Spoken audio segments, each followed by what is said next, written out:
नमस्कार। मैं डॉक्टर सतीश कुमार मीना, सहायक आचार्य राजनीति विज्ञान, राजकीय महाविद्यालय बावनवास।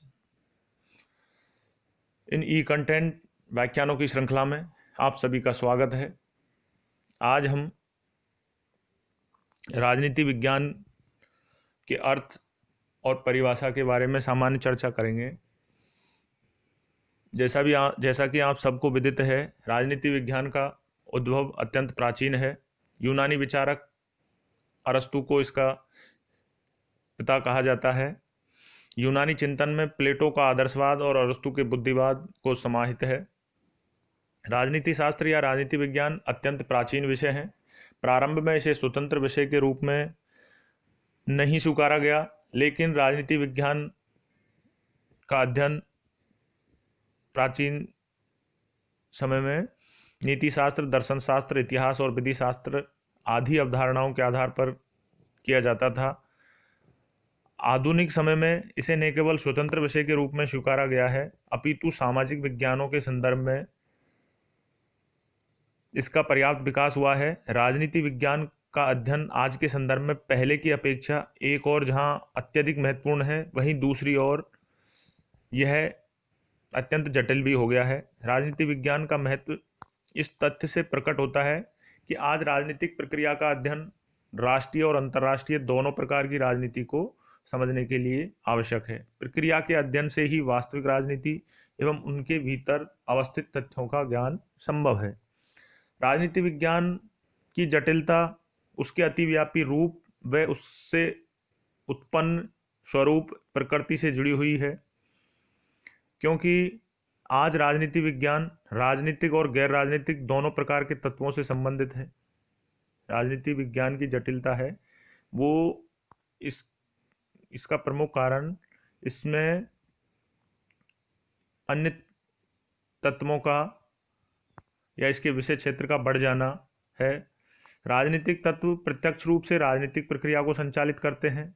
इस दृष्टि से राजनीति विज्ञान के अंतर्गत राज्य सरकार और सरकारी संस्थाओं, चुनाव प्रणाली, राजनीतिक व्यवहार का अध्ययन किया जाता है। साथ में ही गैर राजनीतिक तत्व जो अप्रत्यक्ष रूप से राजनीतिक प्रक्रिया को चलाने में योगदान देते हैं, प्रत्यक्ष रूप से इससे संबंधित नहीं होते, लेकिन अप्रत्यक्ष रूप से इस राजनीतिक प्रक्रिया को चलाते हैं या प्रभावित करते हैं। इस कारण राजनीति विज्ञान को सही समझने के लिए इनका अध्ययन भी राजनीति विज्ञान के अंतर्गत किया जाता है। और इसी उद्देश्य से राजनीति अध्ययन में समाज, अर्थव्यवस्था, धर्म, संस्कृति, भूगोल, विज्ञान, तकनीकी, मनोविज्ञान और इतिहास जैसे सहयोगी तत्वों को भी पर्याप्त महत्व दिया गया है। इस कारण इसके अध्ययन में राजनीति विज्ञान के विषय क्षेत्र में और अध्ययन में जटिलता आई है। यूनानी विचारकों के समय से लेकर आधुनिक काल तक विभिन्न चिंतकों, सिद्धांतवेत्ताओं और विश्लेषकों के योगदानों से राजनीति विज्ञान के रूप, अध्ययन सामग्री और उसकी परंपराएं समय समय पर परिवर्तित होती रही है। तदनुरूप इस विषय का निरंतर विकास होता रहा है। इस विकास क्रम में राजनीति विज्ञान के अध्ययन के संबंध में दो दृष्टिकोण प्रमुख रूप से उदय हुए हैं, या यूनानी विचारधारा से लेकर वर्तमान तक के जो इसका अध्ययन हुआ है, उस समस्त अध्ययन को अध्ययन की सुविधा की दृष्टि से दो दृष्टिकोणों में विभाजित किया गया है। एक है परंपरागत दृष्टिकोण, एक है आधुनिक दृष्टिकोण। परंपरागत या पारंपरिक दृष्टिकोण में राज्य की प्रधानता का परिचय दिया गया है, क्योंकि राजनीति विज्ञान का अध्ययन को राज्य के इर्द गिर्द या राज्य को ही प्रमुख मान के अध्ययन किया गया है, जबकि आधुनिक दृष्टिकोण में प्रक्रिया को प्रधानता दी गई है। अब इन दोनों दृष्टिकोणों को या राजनीति विज्ञान के अर्थ और परिभाषा को समझने के लिए पहले हम राजनीति विज्ञान के परंपरागत दृष्टिकोण के बारे में चर्चा करते हैं। ईसा पूर्व 6वीं सदी से लेकर 20वीं सदी तक के में लगभग द्वितीय महायुद्ध से पूर्व तक जिस राजनीतिक दृष्टिकोण का प्रचलन रहा, उसे अध्ययन की सुविधा की दृष्टि से परंपरागत राजनीतिक दृष्टिकोण कहा जाता है। इसे आदर्शवादी या शास्त्रीय दृष्टिकोण भी कहा जाता है। परंपरागत राजनीतिक सिद्धांत के निर्माण व विकास में अनेक राजनीतिक विचारकों का योगदान रहा, यथा प्लेटो, अरस्तु, सिसरो, संत Augustine, Aquinas, Locke, Rousseau, Montesquieu, Kant, Hegel, Green आदि। आधुनिक युग में भी अनेक विद्वान परंपरागत दृष्टिकोण को समर्थक माने जाते हैं, जैसे लियो स्ट्रास, हेरिक वोगोलिन, ऑक्सफोर्ड, अन्ना आरेंट आदि। प्राचीन यूनान व रोम में राजनीतिक सिद्धांत के निर्माण के लिए दर्शन शास्त्र, नीति शास्त्र, तर्कशास्त्र, इतिहास व विधि की अवधारणाओं को आधार बनाया गया था, किंतु मध्यकाल में मुख्यतः ईसाई धर्मशास्त्रीय दृष्टिकोण को राजनीतिक सिद्धांत के निर्माण का आधार बनाया गया। 16वीं सदी में पुनर्जागरण आंदोलन ने बौद्धिक राजनीतिक चेतना को जन्म दिया, साथ ही राष्ट्र राज्य की अवधारणा का जन्म दिया। 18वीं सदी की औद्योगिक क्रांति ने राजनीतिक सिद्धांत के विकास को नई क्रांति प्रदान की। इंग्लैंड की गौरवपूर्ण क्रांति, फ्रांस की व अमेरिका की लोकतांत्रिक क्रांतियों ने परंपरागत राजनीतिक सिद्धांत का विकास एक उदारवादी लोकतांत्रिक राजनीतिक सिद्धांत के रूप में किया। इस प्रकार परंपरागत राजनीतिक दृष्टिकोण ने राजनीतिक सिद्धांत निर्माण के लिए मुख्य जो दृष्टिकोण या पद्धतियां अपनाई वो थे राजनीतिक, दार्शनिक, तार्किक, नैतिक, ऐतिहासिक और विधिक। 19वीं सदी में इसने विधिक, संवैधानिक, संस्थागत, विवरणात्मक, तुलनात्मक पद्धतियों पर विशेष बल दिया। 20वीं सदी के प्रारंभ से ही परंपरागत दृष्टिकोण ने राजनीतिक सिद्धांत के निर्माण के लिए एक नई दृष्टि अपनाई जो अतीत की तुलना में अधिक यथार्थ थी। परंपरागत राजनीति विज्ञान में सरकार एवं उससे के वैधानिक अंगों के बाहर व्यवहार में सरकार की नीतियों और निर्णयों को प्रभावित करने वाले सामाजिक राजनीतिक तथ्यों के अध्ययन पर बल दिया। राजनीतिक दल एवं दबाव समूह के साथ साथ औपचारिक संगठनों के अध्ययन पर बल दिया। इसने उन सामाजिक आर्थिक परिस्थितियों एवं आंदोलनों के अध्ययन पर भी बल दिया जो स्पष्टतः सरकार के औपचारिक संगठन से बाहर तो होते हैं किंतु उसकी नीतियों को और कार्यक्रमों को प्रभावित करते हैं। मतलब 20वीं सदी के प्रारंभ में परंपरागत दृष्टिकोण में कुछ आधुनिक दृष्टिकोण के तत्व दिखाई देने लगे थे, जिसमें प्रक्रिया को महत्व दिया गया और प्रत्यक्ष राजनीतिक तत्वों के अलावा अप्रत्यक्ष रूप से प्रभावित करने वाले राजनीतिक प्रक्रिया को प्रभावित करने वाले विषय वस्तुओं का भी अध्ययन की ओर अग्रसर हुआ राजनीति विज्ञान का विषय क्षेत्र। अब हम राजनीति विज्ञान के परंपरागत दृष्टिकोण के अनुसार अर्थ और परिभाषा के बारे में चर्चा करते हैं। राजनीति विज्ञान का पर्यायवाची अंग्रेजी में पॉलिटिक्स है। यूनानी भाषा के पॉलिस शब्द से बना है जिसका अर्थ है नगर अथवा राज्य। प्राचीन यूनान में प्रत्येक नगर एक स्वतंत्र राज्य के रूप में संगठित होता था और पॉलिटिक्स शब्द से उन नगर राज्यों से संबंधित शासन की विधा का बोध होता था। धीरे धीरे नगर राज्यों का स्थान राष्ट्रीय राज्यों ने ले लिया, अतः राजनीति भी राज्य के विस्तृत रूप से संबंधित विधा हो गई। आधुनिक युग में जब संसार प्रत्येक विषय के वैज्ञानिक और व्यवस्थित अध्ययन की ओर झुक रहा है, राज्य से संबंधित विषयों का अध्ययन राजनीति शास्त्र और राजनीति विज्ञान कहा जाता है। परंपरागत राजनीति विज्ञान के विद्वानों ने राजनीति विज्ञान की भिन्न भिन्न परिभाषाएं दी। इन परिभाषाओं की निम्नलिखित शीर्षकों के अंतर्गत व्याख्या की जा सकती है। राजनीति विज्ञान के जो परंपरागत दृष्टिकोण बनाया अध्ययन की सुविधा की दृष्टि से के लिए उसमें जो समय है काफ़ी लंबा लिया गया है। इसमें बहुत सारे विद्वान हुए, सिद्धांत वेत्ता हुए, उन्होंने समय समय पर विभिन्न परिभाषाएं दी। इन भिन्न परिभाषाओं को अध्ययन की सुविधा के लिए दृष्टि से निम्नलिखित शीर्षकों के अंतर्गत अध्ययन किया जा सकता है। उसमें पहला शीर्षक हम दे सकते हैं कि ऐसे विद्वान जिन्होंने राजनीति विज्ञान को राज्य का ही अध्ययन माना। उन विद्वानों का कहना है कि प्राचीन काल से ही राजनीति विज्ञान राज्य नामक संस्था के अध्ययन का विषय है। विद्वानों की मान्यता है कि प्राचीन काल से आधुनिक काल तक राजनीति विज्ञान का केंद्रीय तत्व राज्य ही रहा है, अतः राजनीति विज्ञान में राज्य का ही अध्ययन किया जाना चाहिए। प्रसिद्ध राजनीति शास्त्री ब्लंसली के अनुसार राजनीति शास्त्र वह विज्ञान है जिसका संबंध राज्य से है और जो यह समझने का प्रयत्न करता है कि राज्य का आधारभूत तत्व क्या है, इसका आवश्यक स्वरूप क्या है, इसकी किन किन विविध रूपों में अभिव्यक्ति होती है तथा उसका विकास कैसे हुआ। जर्मन लेखक गैरिस का कथन है कि राजनीति शास्त्र में शक्ति की संस्था के रूप में राज्य के समस्त संबंधों, उसकी उत्पत्ति, उसके मूर्त रूप, उसके प्रायोजन, उसके नैतिक महत्व, उसकी आर्थिक समस्याओं, उसके अस्तित्व की अवस्थाओं, उसके वित्तीय पहलू, उद्देश्य आदि पर विचार किया जाता है। डॉक्टर गॉर्नर के अनुसार राजनीति शास्त्र का प्रारंभ और अंत राज्य के साथ होता है। डॉक्टर जकारिया का कथन है कि राजनीति शास्त्र व्यवस्थित रूप से उन आधारभूत सिद्धांतों का निरूपण करता है जिसके अनुसार समष्टि रूप में राज्य का संगठन होता है, प्रभु सत्ता का प्रयोग होता है। इन सभी परिभाषाओं से स्पष्ट होता है कि राजनीति विज्ञान का केंद्रीय विषय राज्य है और इसका कारण प्लेटो और अरस्तु के समय से ही चली आ रही यह मान्यता है कि राज्य का अस्तित्व ही कुछ पवित्र लक्ष्यों की प्राप्ति के लिए है। दूसरा आधार है, जिन विद्वानों ने राजनीति विज्ञान को सरकार का अध्ययन माना है, उनकी राय है कि राजनीति विज्ञान में राज्य का नहीं अपितु सरकार का अध्ययन किया जाना चाहिए। उनका मत है कि राज्य मनुष्यों का ही संगठन विशेष है तथा उसकी प्रक्रियात्मक अभिव्यक्ति सरकार के माध्यम से होती है। और उनका तर्क है कि राज्य एक अमूर्त संरचना है, जबकि सरकार एक मूर्त एवं प्रत्यक्ष संस्था है और सरकार ही प्रभु सत्ता का प्रयोग करती है। सरकार ही राज्य का वह यंत्र होता है जिसके द्वारा उसके उद्देश्य और प्रायोजन कार्य रूप में परिणत होते हैं। अतः राजनीति विज्ञान में सरकार का ही अध्ययन होना चाहिए। इनमें प्रमुख रूप से सीले ने कहा है कि राजनीति विज्ञान शासन के तत्वों का अनुसंधान उसी प्रकार करता है जैसे संपत्ति शास्त्र संपत्ति का, जीव विज्ञान जीवन का और अंकगणित अंकों का और रेखा गणित का स्थान लंबाई और चौड़ाई का करता है। लिकॉक ने इस संदर्भ में संक्षिप्त और सारगर्भित परिभाषा दी है। राजनीति विज्ञान सरकार से संबंधित शास्त्र है। तीसरे वे विद्वान हैं जिन्होंने राजनीति विज्ञान को राज्य और सरकार दोनों का अध्ययन माना है। परंपरागत राजनीति विज्ञान में कुछ विद्वान ऐसे भी हैं वस्तुतः ये मानते हैं कि राज्य एवं सरकार परस्पर घनिष्ठ संबंधित हैं और इनमें से किसी एक के अभाव में दूसरे का अध्ययन ही नहीं किया जा सकता। यदि राज्य अमूर्त संरचना है तो सरकार इसे मूर्त और भौतिक स्वरूप प्रदान करती है और इसी प्रकार यदि राज्य प्रभु सत्ता को धारण करने वाला है तो सरकार उस प्रभु सत्ता का उपभोग करती है। अतः राजनीति विज्ञान के अंतर्गत इन दोनों का अध्ययन किया जाना चाहिए।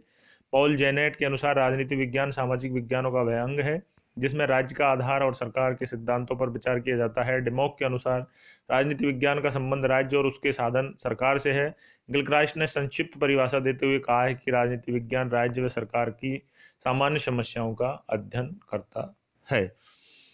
अगली मान्यता में कुछ विद्वान ऐसे हैं जिन्होंने राजनीति विज्ञान को मानव तत्व के संदर्भ में अध्ययन को प्रधानता दी है। कुछ राजनीति शास्त्री जो परिभाषाएं दी थी सरकार की, राज्य की और दोनों की, उनको अपूर्ण मानते हुए यह अपेक्षा रखते हैं कि राज्य व सरकार का अध्ययन बिना मानव के उद्देश्यहीन और महत्वहीन है क्योंकि उनका निर्माण मानव के हित के लिए हुआ है। अतः मानव तत्व का अध्ययन अनिवार्य है। प्रोफेसर लॉस्की के अनुसार राजनीति शास्त्र के अध्ययन के संबंध संगठित राज्यों से संबंधित मनुष्यों के जीवन से है। राजनीति शास्त्र के प्रसंग में मानव तत्व का महत्व व्यक्त करते हुए एनसाइक्लोपीडिया ऑफ सोशल साइंसेज में हरमन हेलर ने तो यहाँ तक कह दिया कि राजनीति शास्त्र के सर्वांगीण स्वरूप का निर्धारण उसकी मनुष्य विषयक मौलिक मान्यता के द्वारा होता है। वस्तुतः इसका अर्थ यह है कि राजनीति विज्ञान एक ऐसा सामाजिक विज्ञान है जिसके अंतर्गत इस तथ्य का भी अध्ययन किया जाता है कि किसी संगठित राजनीतिक समाज में स्वयं मनुष्य की स्थिति क्या है। राजनीति विज्ञान व्यक्ति के अधिकार व स्वतंत्रताओं के अध्ययन के साथ समाज के विभिन्न समुदायों व वर्गों के प्रति सरकार की नीतियों का अध्ययन करता है। अतः राजनीति विज्ञान की परिभाषा हम ऐसे शास्त्र के रूप में कर सकते हैं जिसका संबंध उसके राज्य नामक संगठन से होता है और जिसके अंतर्गत स्वभावतः सरकार का भी विस्तृत अध्ययन सम्मिलित होता है। संक्षेप में राजनीति विज्ञान के परंपरागत दृष्टिकोण के अनुसार राजनीति विज्ञान में राज्य, सरकार व अन्य संबंधित संगठनों संस्थाओं का मानव के राजनीतिक जीवन के संदर्भ में अध्ययन किया जाता है। राजनीति विज्ञान से संबंधित परंपरागत परिभाषाएं निम्न प्रवृत्ति की ओर इंगित करती है। अपने पारंपरिक संदर्भ में राजनीति विज्ञान राज्य सरकार दोनों का अध्ययन करता है। राजनीति विज्ञान का राज्य विषयक अध्ययन मूलतः संस्थात्मक है क्योंकि इसके केंद्रीय महत्व राज्य और सरकार का है, अन्य तत्व मात्र संयोगिक है। राजनीति विज्ञान औपचारिक रूप से राजनीतिक संस्थाओं का अध्ययन करते हुए राज्य के संविधान में निहित कानूनी वास्तविकताओं का अध्ययन को आधार बनाता है। पारंपरिक राजनीति विज्ञान राजनीतिक प्रक्रियाओं के अध्ययन की अपेक्षा राज्य की नीतियों के अध्ययन पर बल देती है। अब हम आधुनिक दृष्टिकोण के अनुसार राजनीति विज्ञान के अर्थ और परिभाषा के बारे में चर्चा करते हैं। राजनीति विज्ञान का आधुनिक अवधारणाओं की दृष्टि से जॉर्ज कैटलिन, डेविड स्टिन, हैरोल्ड लॉसवाल, कैपलॉन का नाम विशेष उल्लेखनीय है। इन विद्वानों ने राजनीति विज्ञान संबंधी अपने तथ्यों में राजनीति के वास्तविक और व्यवहारिक संदर्भों में बल देते हुए उसे शक्ति, प्रभाव, राजनीतिक औचित्य, सत्ता का अध्ययन माना है। आधुनिक दृष्टिकोण के समर्थक राजनीति शास्त्रियों द्वारा राजनीति विज्ञान के बारे में जो विचार प्रस्तुत किए हैं उनको निम्नलिखित बिंदुओं के अंतर्गत स्पष्ट किया जा सकता है। आधुनिक राजनीति दृष्टिकोण के अनुसार कुछ विद्वान मानते हैं कि राजनीति विज्ञान मानव क्रियाओं का अध्ययन है। राजनीति विज्ञान मानव व्यवहार को गैर राजनीतिक कारक भी प्रभावित करते हैं। ये उनका मानना है कि इन सभी कारकों का राजनीति विज्ञान में अध्ययन किया जाना चाहिए। ये हर्ड और हंटिंगटन का कथन है कि राजनीतिक व्यवहारवाद शासन को मानव और उसके समुदायों के कार्यों की एक प्रक्रिया के रूप में स्वीकारता है। हशजार और स्टीवेंसन का विचार है कि राजनीति विज्ञान अपने अध्ययन क्षेत्र में प्राथमिक रूप से व्यक्तियों के पारस्परिक और सामूहिक तथा राज्य एवं राज्यों के मध्य प्रकट शक्ति संबंधों से संबंधित है। इसी प्रकार कुछ विद्वान राजनीति विज्ञान को शक्ति का अध्ययन मानते हैं। कैटलिन व लॉसवेल इस विचार के प्रमुख समर्थक हैं। दोनों के विवेचन का मुख्य आधार मनोवैज्ञानिक है। कैटलिन ने 1927-28 में राज्य का स्थान पर मनुष्य के राजनीतिक क्रियाकलाप के अध्ययन पर बल देते हुए राजनीति को प्रभुत्व एवं नियंत्रण के लिए किए जाने वाले संघर्ष बताया है। उसके मतानुसार संघर्ष का मूल स्रोत मानव की यह इच्छा रही है कि दूसरे लोग उसका अस्तित्व माने। 1962 में अपनी पुस्तक सिस्टेमेटिक पॉलिटिक्स में कैटलिन ने लिखा है कि नियंत्रण भावना के कारण जो कार्य किए जाते हैं तथा नियंत्रण की भावना पर आधारित संबंधों की इच्छाओं के कारण जिस ढांचे व इच्छाओं का निर्माण होता है, राजनीति शास्त्र का संबंध उन सबसे है। अन्य शक्तिवादी विचारक लॉसवेल की मान्यता है कि समाज के कतिपय मूल्यों और मूल्यवान व्यक्तियों की प्राप्ति के लिए हर व्यक्ति अपना प्रभाव डालने की चेष्टा करता है तथा प्रभाव चेष्टा में शक्ति भाव निहित रहता है। अतः लॉसवेल के अनुसार राजनीति शास्त्र का अभिष्ट वह राजनीति है जो बतलाए कि कौन क्या कब कैसे प्राप्त करता है। इसके अनुसार राजनीतिक क्रियाकलाप का प्रारंभ उस परिस्थिति से होता है जिसमें कर्ता विभिन्न मूल्यों की प्राप्ति के लिए प्रयत्न करता है तथा शक्ति जिसकी आवश्यक शर्त होती है। कुछ विद्वान राजनीति विज्ञान को राज्य व्यवस्थाओं का अध्ययन मानते हैं। इस दृष्टिकोण के प्रमुख समर्थक डेविड स्टिन, आमंड, आर केगन आदि हैं। यह दृष्टिकोण राजनीति विज्ञान को समाजशास्त्रीय दृष्टिकोण से परिभाषित करता है। इसकी मान्यता है कि संपूर्ण समाज स्वयं में एक व्यवस्था है। राज्य व्यवस्था इस संपूर्ण समाज व्यवस्था की एक उपव्यवस्था है। वह उसके इस अभिन्न भाग के रूप में होती है। राज्य व्यवस्था में अनेक क्रियाशील संरचनाएं होती हैं, जैसे संविधान सरकार का अंग है, राजनीतिक दल, दबाव समूह, लोकमत, निर्वाचन एवं मानव व्यवहार इस व्यवस्था के अभिन्न भाग हैं। संक्षेप में इन विद्वानों की मान्यता है कि राजनीति विज्ञान संपूर्ण समाज व्यवस्था के अंग के रूप में राज्य व्यवस्था की संरचनाओं को पारस्परिक क्रियाओं एवं संबंधों तथा मानव के राजनीतिक व्यवहार का अध्ययन करता है। राजनीति विज्ञान राज्य व्यवस्था के अध्ययन के अंतर्गत निम्न तथ्यों पर अधिक बल देता है: संपूर्ण समाज व्यवस्था के अंग के रूप में, राजनीतिक प्रक्रिया के अध्ययन के रूप में, व्यवस्था की संरचना और समूह के पारस्परिक संबंधों के अध्ययन के रूप में। कुछ विद्वान राजनीति विज्ञान को निर्णय प्रक्रिया का अध्ययन मानते हैं। इस दृष्टिकोण के समर्थक मानते हैं कि राजनीति विज्ञान सरकार का अध्ययन करते हुए समाज या राज्य के विद्यमान परिस्थितियों के संदर्भ में सरकार या शास्त्र के नीति संबंधी निर्णयों लेने की प्रक्रिया का भी अध्ययन करता है। इस कारण राजनीति विज्ञान ऐसा विज्ञान है जो किसी शासन की नीति प्रक्रिया व उसके द्वारा नीति निर्माण का अध्ययन करता है। विशेषकर इन दोनों को प्रभावित करने वाले कारकों के संदर्भों में इन दृष्टिकोणों की मान्यता है कि मानव प्रकृति के संदर्भ में सरकार द्वारा नीति निर्माण प्रक्रिया का अध्ययन किया जाना चाहिए। वास्तविक राजनीतिक जीवन में शासन के नाम पर निर्णय लेने का कार्य स्वयं व्यक्ति करते हों और इसलिए निर्णय निर्माण प्रक्रिया पर निर्णयकर्ताओं के व्यक्तित्व, अभिरुचि, संस्कृति, धर्म, राजनीतिक विचारधारा, मानसिक स्तर, निर्णय लेने की शक्ति आदि तत्वों का व्यापक प्रभाव पड़ता है। अतः कहा जा सकता है कि आधुनिक दृष्टिकोण के अनुसार राजनीति विज्ञान मनुष्य के सामाजिक राजनीतिक जीवन का अध्ययन करता है। इसके अंतर्गत राजनीतिक प्रक्रियाओं के साथ साथ संगठनों का भी अध्ययन किया जाता है। पिनाक में स्मिथ के अनुसार यथार्थ तथा क्या होना चाहिए आदर्श और इन दोनों के बीच यथासंभव समन्वय कैसे प्राप्त किया जाए, इस दृष्टि से हम सरकार और राजनीतिक प्रक्रिया के व्यवस्थित अध्ययन को राजनीति विज्ञान कहते हैं।